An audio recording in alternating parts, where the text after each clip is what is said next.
स्त्री पर बुरी नज़र विनाश का रास्ता है।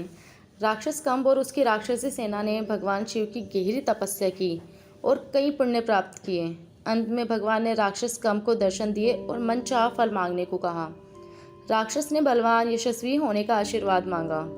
भगवान शिव ने प्रसन्न होकर राक्षस को आशीर्वाद दे दिया।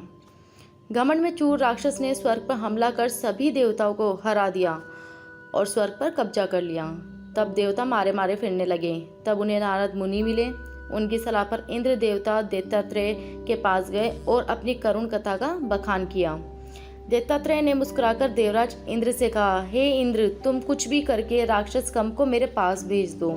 उसके बाद तुम्हारी समस्या का अंत निश्चित है। देवराज ने यही किया। किसी तरह से कंब को भगवान दत्तात्रेय के पास भेजा। उस वक्त दत्तात्रेय के साथ माता लक्ष्मी बैठी थी, जिन्हें देख राक्षस मंत्रमुग्ध हो गया और उनका हरण कर राक्षस कंब उन्हें अपने साथ ले गया।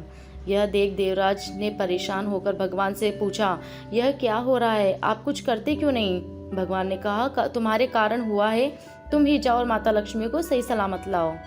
इंद्र ने कहा, कंब को भगवान शिव का आशीर्वाद प्राप्त है, देवता उसे नहीं हरा सकते।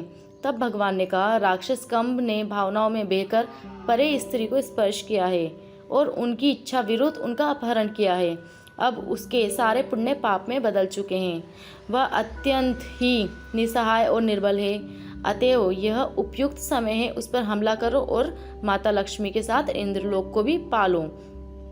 इसमें छुपी शिक्षा ये है कि कभी भी पराई स्त्री पर बुरी नज़र रखने वाला कितना ही बड़ा पंडित क्यों ना हो, वो पाप का भागी होता है और उन जैसों का साथ देने वाला भी उतना ही भोगता है।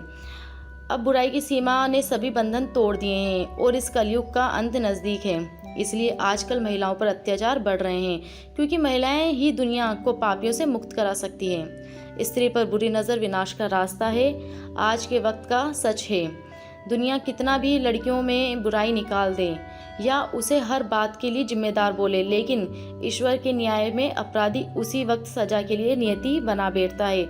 भले उसने कितने ही पुण्य किए हो, वो उसी वक्त पाप में बदल जाते हैं। स्त्री को देवी का स्थान ऐसे ही नहीं दिया गया है। सृष्टि के सृजन में नारी का अमूल्य योगदान है।